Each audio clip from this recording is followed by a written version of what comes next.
Hello, how are you doing? My name is Lightspeed. Very nice to meet you, kind of, but you will definitely get to meet me.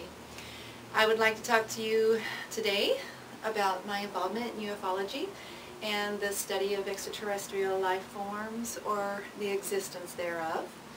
I do have a lot of knowledge in this area and experience, which I will talk about. This was shot by me, this picture. I want to show you a little closer. I was really into all of the readings at the time, and I brought it to the magazine and I said, hey, let's do this. And I also had a partner who was involved. We were doing a lot of reading, Behold a Pale White Horse. I was reading a lot of, I read Nikola Tesla's biography, and everything I could get my hands on. I was just very consumed by the whole subject because of the fact that I've seen 4 unidentified flying objects, and one time was maybe a close encounter. I'll tell you what I remember because it was weird. But let me talk a little bit about my professional involvement. Yes, I did take that picture. We got that out, that story. It was about Area 51 and the possible connection between that and the Roswell and the alien bodies being recovered and kept there, maybe one alive or something like that. And, well, that was what that topic was on. It was really, you know, like, scary at the time. You know, but we're like, do it, and it became very popular. It was a very popular image. A poster company made posters out of it and everything. It was real popular. And I also met the editor of UFO magazine at the time, and we did some interviews. I believe it was for television. But I have watched every single thing that has ever been filmed, I'm like 99% sure, on the subject of aliens and UFOs. And seeing everything, I'm just completely obsessed with it. And I watch it over and over and over and over and over. I mean, I'm very well versed in anything that's ever happened. Let's see, let me talk about my experiences, because I think that is also very important. Oh yeah, this is just another testament of my passion for this subject. But yes, so the first time I saw a UFO, I was really young. It scared me. I ran through a screen door. My parents, my family, everybody knew I'd seen something because I never scared. But the second time, which was the one that was really, you know, like the close, I don't know what, but you know, because you forget stuff. I don't know. Supposedly they make you forget the encounter or whatever. I don't know. That's why this whole subject is very like considered paranormal, but it's normal. I mean, we're seeing things and it's happening, and there's a lot of evidence, even though we don't have, like, you know, it's not scientific because we don't have everything broken down so black and white, you know, but there's so many people seeing things, and there's so many things happening. They're pulling chips out of people. I mean, video evidence, photo evidence, eyewitness testimony, and Bob Lazar, you know, he worked at Area 51. That's also very controversial. Everything is controversial in this subject. Because why? Because it's frightening. I mean, you know, what are we going to say to the people as a government, or as, you know, just, it's scary. These creatures are flying here from galaxies beyond our own, the Milky Way, or who knows where from, but they're getting here. They're bending space and time, supposedly, with their anti-gravity craft using electromagnetic, element 50, or element, not 51, but, well, Bob Lazar spoke about it, and he was doing reverse engineering on the crashed spacecrafts. It was an element, what is it, element something. But that's supposedly fueling the spacecraft, and they're bending space and time, and well, they're smarter than us. So yeah, that's scary. So let me tell you about my second encounter.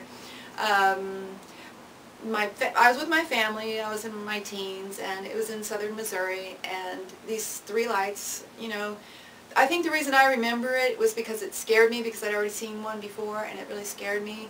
But it was off in the distance, but this one was very close. And the only thing I do remember is saying, go, go, go, get away from this is not good, you know. But everybody was just deer in the headlight, you know, what is this? Oh my gosh, you know, mother, father, sister, me. And that's all I remember is the actual vision of the three lights that were doing the weird, very strange illumination of energy source. I don't know. It was nothing. It was, well, anyway, none of us remember. They don't remember even seeing it. I remember seeing it, but I kind of think I remember when we got home. It was like, wow, coming home from Grandma's usually takes 45 minutes. Why has it taken 6 hours or something to that effect? Still vague, but that image of what we saw was I saw, and they saw it, but they don't remember. It was very, very. I can play it like a, you know, the replay button of a video right now in my head. I remembered. I made sure to remember that. But then the other two sightings of that were kind of off in the distance, but definitely of unknown source. But anyway, so there are very many scientists that are serious about this subject, and I am very serious about it,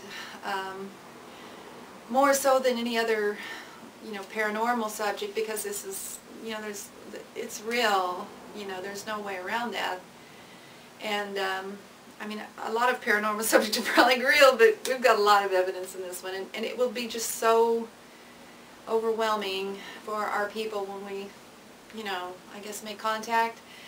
I mean, you think about it, the reason I think that the aliens aren't really coming forth like, hey guys, what's up, peace out, or whatever, is that they're probably, well, how would we go to a less advanced life form to check them out? I mean, we probably wouldn't just be so, I mean, if you can be elusive, why not? I mean, if they're taking our resources, or, you know, harvesting organs or whatever they might be doing, they're here for some reason, maybe just observing. There might be some sort of galactic law that they have to abide to. But what was it, man that recovered the crash at White Sands, which is very exciting. Stanton Friedman is the nuclear physicist that he's on a lot of the ufology shows. But Virgil Armstrong, he was at the crash of White Sands. He came forward, because I heard about him in the 90s, but he says that some of them are really, there's all kinds of them, he says. He's seen them. I mean, this guy, he's a Navy officer or some sort, somebody up there. And he says he's seen them, and some of them are very nice, and like they're huge eyes, and you can just see the kindness in their eyes. And then the other ones, there's just some that'll just like, maybe like the ones in The Fourth Kind, that, you know, that movie that was out. But they don't care what gets in their way, they'll just destroy it, or they just have their mission in mind. They're not compassionate.